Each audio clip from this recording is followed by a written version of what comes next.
2025 উচ্চ মাধ্যমিক দর্শন পরীক্ষায় অমাধ্যম অনুমান থেকে 8 মার্কের নোট, এটা 100% কমন। যারা এখনও ক্লাসটি করনি ফটাফট খাতার মধ্যে তোমরা এই নোটটা লিখে নেবে, ঠিক আছে? আমি তোমাদের শেয়ার করছি। এই অধ্যায় থেকে আর বাকি নোটগুলো তোমাদেরকে পড়তে হবে, তোমরা দেখে নাও। এটা তো আমি শেয়ার করছি এখনই। বাকি এই নোটগুলো যারা পড়নি কিন্তু খাতার মধ্যে লিখে মুখস্থ করে নেবে, কারণ এই অধ্যায় থেকে 8 মার্কের লজিকও আসবে, নোটসও আসবে, তো এগুলো লিখে নেবে। সঙ্গে এই অধ্যায় থেকে কী আসবে? এসএকিউ আসবে, আমি লিখে দিয়েছি উত্তর সহ। ফুল টিউশন কমপ্লিট, এখন জাস্ট এক্সট্রা ক্লাস চলছে। তো যারা এই ক্লাসটি করনি ফটাফট খাতার মধ্যে লিখে নেবে। ইউটিউবে একমাত্র চ্যানেল যেখানে সম্পূর্ণ টিউশন বিনামূল্যে, তাও আবার 100% রেজাল্ট গ্যারেন্টি, যেটা তোমাদের টাকা দিয়ে টিউশন পড়তে যেতে হয়, আর পুরো টিউশনটা মিলিয়ে নেবে, ঠিক আছে? তুমি টিউশন পড়ে থাকলেও মিলিয়ে নেবে। তুমি কোন অধ্যায় লজিক বুঝতে পারছো না, কোন অধ্যায় নোটটা আসবে, এমসিকিউ এসিকিউ 40-এ 40 যদি পেরে যা লিখে দিয়ে খাতার মধ্যে লিখে নেবে। ফিলোসফি এইচএস উচ্চ মাধ্যমিক দর্শন ইউটিউব চ্যানেলটি তোমাদের জন্য। এখানে যারা টাকার অভাবে টিউশন নিতে পারে না, টিউশনে গিয়ে কিছু বুঝতে পারে না, যারা ফিলোসফির ভালো টিচার নেই, যারা লজিক শিখতে 100, তাদের জন্য আমার চ্যানেলটা 100% রেজাল্ট গ্যারেন্টি। তো please share and subscribe, like তো অবশ্যই করবে। তো চলো নোটটা লিখে নাও খাতার মধ্যে।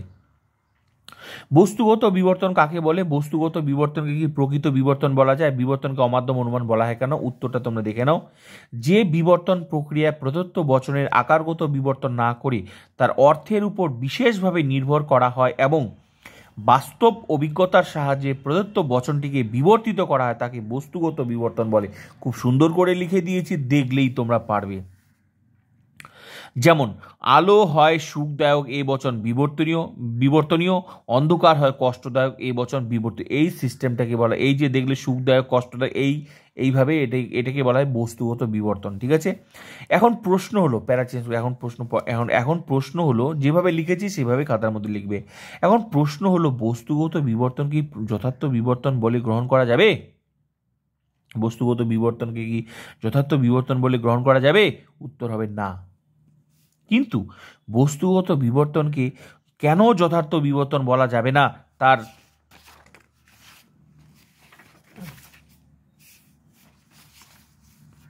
তার কারণগুলি নিম্নরূপ। 1 নম্বর কারণ, বিবর্তনে হেতুবাক্য সিদ্ধান্তের উদ্দেশ্য এক থাকা উচিত, কিন্তু এই পদ্ধতিতে তা থাকছে না। 1 নম্বর পয়েন্ট। 2 নম্বর, বিবর্তনের স্বীকৃত নিয়ম অনুসারে হেতুবাক্যের বিধেয় পদে বিরুদ্ধ পদকে সিদ্ধান্তের বিধেয় করতে হবে, কিন্তু এই পদ্ধতিতে তা মানা হয়নি। 3 নম্বর, নিয়ম অনুসারে হেতুবাক্য সিদ্ধান্তের গুণ ভিন্ন হয়, কিন্তু এখানে তা মানা হয়নি। 4 নম্বর, এই পদ্ধতিতে হেতুবাক্য সিদ্ধান্তের সম্পর্ক যৌক্তিক ও আবশ্যিক নয়।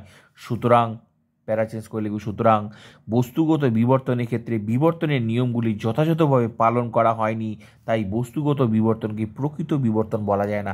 আমি সুন্দর করে লিখে দিয়েছি, নোটটা খাতার মধ্যে লিখলে 2 বার পড়লে এমনি মুখস্থ হয়ে যাবে। গোটা কথাটা আমি সুন্দর করে লিখে দিয়েছি। এবার নেক্সট,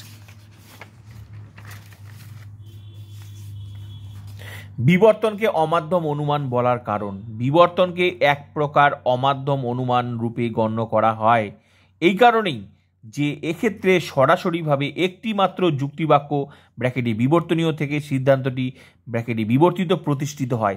যুক্তিবাক্য ও সিদ্ধান্তের মধ্যে অন্য কোনো মাধ্যমকারী যুক্তিবাক্য থাকে না। যুক্তিবাক্য ও সিদ্ধান্তের মধ্যে অন্য কোনো মাধ্যমকারী যুক্তিবাক্য থাকে না। ব্যাস, নোট কমপ্লিট।